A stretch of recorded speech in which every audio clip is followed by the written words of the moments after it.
যে সন্ত্রাসীরা বা ছিনতাইকারীরা ইদানিং পকেট রাউটার ব্যবহার করতেছে, যেন আমরা তাদেরকে ট্র্যাক করতে না পারি। বেশ কিছুদিন ধরে ডিবি পরিচয়ে, র্যাব পরিচয় দিয়ে, পুলিশ পরিচয় দিয়ে বিভিন্ন সন্ত্রাসীরা গাড়িতে চড়ে বিভিন্ন পুলিশের ভেস্ট, ডিবির ভেস্ট পরে নকল পিস্তল, আসল পিস্তল দিয়ে বিভিন্ন জায়গায়, বিভিন্ন রাস্তায় তারা টাকা বহনকারী অথবা মূল্যবান সম্পদ বহনকারী যাত্রীদেরকে ভয়ভীতি দেখিয়ে আটকিয়ে তারা বিভিন্ন সময়ে ছিনতাই করতেছিল, ডাকাতি করতেছিল। তো এই সমস্ত কারণে আমরা সদা তৎপর ছিলাম এবং এই তৎপরতার পরিপ্রেক্ষিতে আপনারা জানেন ইতিমধ্যে আমাদের অনেক সাকসেস আছে এই কাজগুলি দমন করার ক্ষেত্রে, এই ক্রাইমগুলি দমন করার ক্ষেত্রে। তো ভেরি রিসেন্টলি গত 13 তারিখ রাত থেকে 15ই আগস্ট পর্যন্ত টানা 2 রাত 3 দিন আমরা অপারেশন করে ঢাকা শহরে 7 জন দুর্ধর্ষ ছিনতাইকারী ডাকাত আমরা গ্রেপ্তার করেছি। যেই দুর্ধর্ষ ছিনতাইকারী ডাকাতের মধ্যে প্রধান ব্যক্তি হচ্ছে তৈয়ব, যার নামে সারা বাংলাদেশে 45টা ডাকাতি ছিনতাইয়ের মামলা আছে। তার বাড়ি হচ্ছে মাদারীপুর। তো আমরা তাকে অনেক দিন ধরে খুঁজতেছিলাম। ইন দ্য মিনটাইম বেশ কয়েকটা ঘটনা ঢাকা শহরে ঘটে গেছে, এর প্রেক্ষিতে তার নাম বারবার আসতেছিল। তো তার যদিও বা 45টা মামলা, সে কিন্তু জামিনে ছিল। বেশ কিছুদিন আগ থেকে সে জামিনে, তার একটা গ্রুপ ছিল, এই ইনফরমেশনটা আমাদের কাছে ছিল। সে দীর্ঘদিন ধরে মাদারীপুরে অবস্থান করে ওখান থেকে কলকাঠি নেড়ে এই সমস্ত ঘটনাগুলি ঘটাচ্ছিল। সে প্র্যাকটিক্যালিও থাকতো। তো আমরা গত 13 তারিখ দিবাগত রাতে আমরা খবর পেলাম যে সে তার দলবল নিয়ে কামরাঙ্গীর চরের দুরানি ব্রিজের দক্ষিণ পাশে ডাকাতির প্রস্তুতি নিচ্ছে, প্রিপারেশন নিচ্ছে। এই ইনফরমেশনটা আমরা যখন পাই, তাৎক্ষণিকভাবে আমার ইনফরমেশনটা আমি পেয়েছিলাম। পাওয়ার পরে আমি এসি লালবাগ জুয়েল চাকমাকে রেসপন্সিবিলিটি দিই। জুয়েল চাকমাকে বললাম যে দ্রুত তুমি ওখানে যাও, তোমার টিম নিয়ে ওদেরকে গ্রেপ্তার করো। এখানে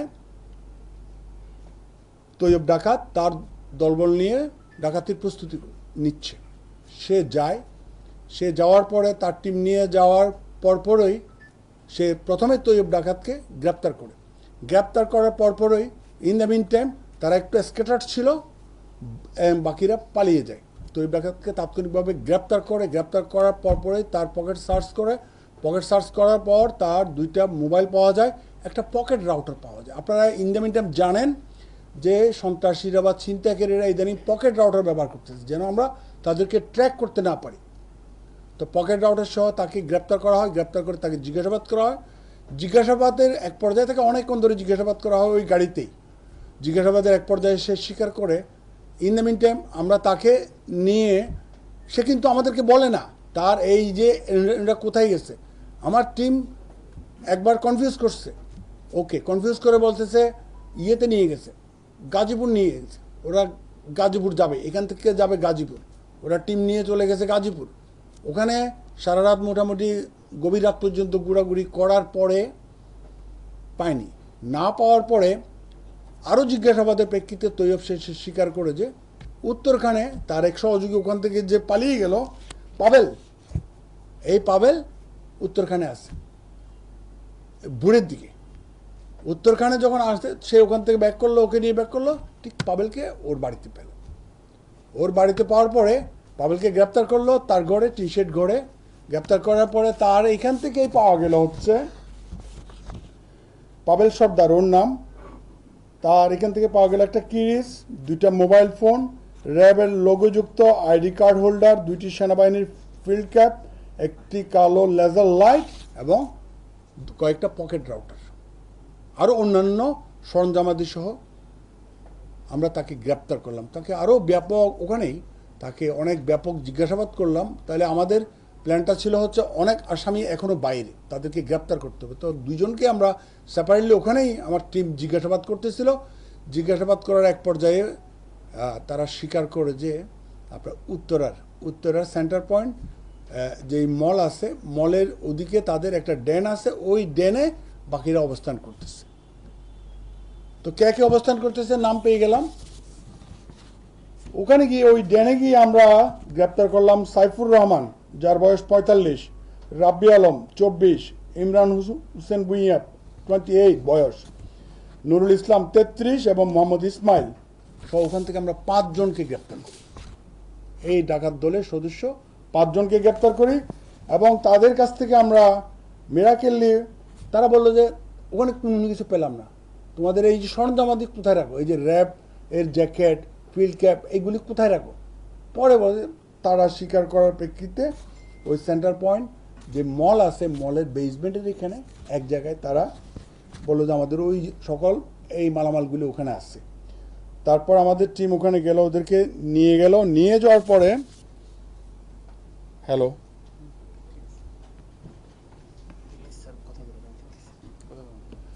নিয়ে যাওয়ার পরে ওখানে আমরা পেলাম হচ্ছে বাংলাদেশ পুলিশের পার্কিং স্থলে একটা কালো ওয়াকি টকি সেট, বাংলাদেশ পুলিশের লোগোযুক্ত একটা হ্যান্ডকাপ, গাড়ির 2টা বোয়ার নাম্বার প্লেট, 3টি র্যাব লেখা ভেস্ট, 1টি ডিবি লেখা ভেস্ট, 2টি রিফ্লেক্টিং ভেস্ট, 5টি কালো রঙের রিফ্লেক্টিং স্টিকার, 5টি হলুদ রঙের রিফ্লেক্টিং স্টিকার, 1টি কালো রঙের পিস্তল কাভার, একটা খেলনা পিস্তল, 3টা স্মার্টফোন এবং কিছু রাউটার। এগুলি এই সব সরঞ্জামাদি তারা ব্যবহার করত হচ্ছে এই ডাকাতি এবং ছিনতাইয়ের কাজে। আচ্ছা ভালো। তারপর এদেরকে গ্রেপ্তার করার পরে আবার নিয়ে আসলাম, এই গাড়িতেই চলতেছে। তারপর ইমরানকে জিজ্ঞাসাবাদ করে, তো আমাদের তো এখন নকল পিস্তল পাইছি, আসল পিস্তল তো লাগবে, যে পিস্তল ঠেকিয়ে তারা বিভিন্ন জায়গায় ছিনতাই করে। ইমরান এক পর্যায়ে স্বীকার করলো তার একটা পিস্তল আছে, পিস্তলটা হচ্ছে তার রূপগঞ্জে তার বাড়িতে। টিম ওকে নিয়ে আমরা ভাগ করে ওকে নিয়ে রূপগঞ্জে এসে রূপগঞ্জ থেকে একটা ইতালিয়ান পিস্তল 6 রাউন্ড গুলি আমরা উদ্ধার করলাম তার বাড়িতে। এই উদ্ধার করে ওখানে জব্দ তালিকা করা হলো। এই সকল মালামালের কিন্তু বিভিন্ন জায়গায় আমাদের এই জব্দ তালিকা হচ্ছিল। তারপর ওরে ওই পিস্তল ওখান থেকে উদ্ধার করে নিয়ে আসলাম, নিয়ে এসে আবার জিজ্ঞাসাবাদ, কিন্তু আমাদের কন্টিনিউয়াসলি অপারেশন চলতেছে। কিন্তু এরপরে আমাদের প্ল্যানটা ছিল কি, এই যে গত কয়েক মাসে ঢাকা শহরে যে ছিনতাইগুলি হয়েছিল বা ডাকাতিগুলি হয়েছিল এগুলির ডিটেকশন করা। আমি একটু বলে রাখি এখানে আপনাদেরকে, মে মাসে যাত্রাবাড়িতে একটা 23,20,000 টাকার একটা ছিনতাই হয়েছিল। 4 জন মিলে আপনার যাত্রাবাড়ি এলাকাতে একটা 23,20,000 টাকার একটা ছিনতাই হয়েছিল। ওই ছিনতাইয়ের এটা ওখানে আমরা 4 জনকে গ্রেপ্তার করছিলাম, 3 জনকে গ্রেপ্তার করছিলাম, 6 জন আসামি ছিল, 3 জন 164 করছিল এবং সেখানে নাম বলেছিল হচ্ছে এই তৈয়বের নাম বলেছিল এবং পাবেল সর্দারের নাম বলেছিল 164 ওই মামলার। এবং আরও ওই যে গত জুলাই মাসের 14 তারিখে ইয়ের উপর কুড়িল ফ্লাইওভারের উপর 12 লাখ টাকার একটা ছিনতাই হয়েছিল। 12 লাখ টাকার একটা ছিনতাই হয়েছিল, সেটাও আমাদের কাছে ইনফরমেশন ছিল, এই গ্রুপটা করেছিল। তো তাদেরকে এই সমস্ত বিষয়ে আমরা ব্যাপক জিজ্ঞাসাবাদ করতেছিলাম এবং আলটিমেটলি তারা সব কিছু স্বীকার করেছে। স্বীকার করার পরে তো যেই কয়েকটা ঘটনা ঘটিয়েছে, 3-4টা ঘটনা ঘটিয়েছে, সব কিছু তারা এই ছিনতাইগুলি যে সম্পন্ন করেছে এটা আমাদের কাছে স্বীকার করলো। স্বীকার করার পরে আমরা জিজ্ঞাসা করলাম যে তোমাদের কি গাড়ি ব্যবহার করো। তৈয়ব এক পর্যায়ে স্বীকার করে যে তার একটা গাড়ি আছে, একটা 7 সিটার একটা গাড়ি আছে, সেমি 7 সিটার, এই গাড়ি ব্যবহার করে। এই গাড়ি কোথায়? ধানমন্ডিতে 2,500 টাকা দিয়ে সে ভাড়া করে ওখানে গাড়ি রাখে। আপনারা দেখবেন এখানে অলরেডি আছে বেশ কিছু নাম্বার প্লেট, দেখছেন না? নাম্বার প্লেট, বিভিন্ন নাম্বার প্লেট সে ওই গাড়িতে ব্যবহার করে। এখানে আমরা যেগুলো উদ্ধার করেছি এই নাম্বার প্লেটগুলি সে পাল্টিয়ে এই আকামগুলি করে। তারপর তার জিজ্ঞাসা মতো, তার দেখানো মতো ধানমন্ডি থেকে আমরা এই 15 তারিখ 14 তারিখ দিবাগত রাতে, ভোর রাতে এই প্রাইভেট কার বা সেমি প্রাইভেট কারটা আমরা উদ্ধার করি। তো এই হচ্ছে সার্বিক আমাদের টোটাল কার্যক্রম। এখন প্রশ্ন আসতে পারে তাদের নামে কি মামলা হচ্ছে। মামলা হচ্ছে প্রথমে ডাকাতির প্রস্তুতির একটা মামলা হয়েছে, সেটা হচ্ছে আপনার কামরাঙ্গীরচর থানায়, যেখানে তারা প্রস্তুতি নিচ্ছিল। তারপর অস্ত্র আইনের মামলাটা হচ্ছে রূপগঞ্জ থানাতে একটা অস্ত্র আইনের মামলা হয়েছে। তো এই দুইটা মামলা হয়েছে অলরেডি।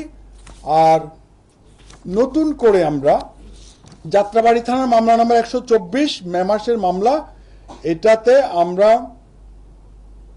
তৈয়ব এবং পাবিল সর্দারকে ওরা গ্রেপ্তার দেখাবে, তারা সোনেরেজ দেখাবে। তারপর খিলক্ষেত থানা, যেটা আমি বললাম যে আপনার কুড়িল ফ্লাইওভারের উপরে 12 লাখ টাকার উপরে যে ছিনতাই যেটা করেছিল প্রাইভেট কার যুগে এবং একটা প্রাইভেট কারকে ঠেক দিয়ে, সেই মামলাটা হচ্ছে 13 নম্বর মামলা জুলাই মাসের খিলক্ষেত থানার। এই মামলাতে এই সকল আসামিকে তারা সোনেরেজ দেখাবে।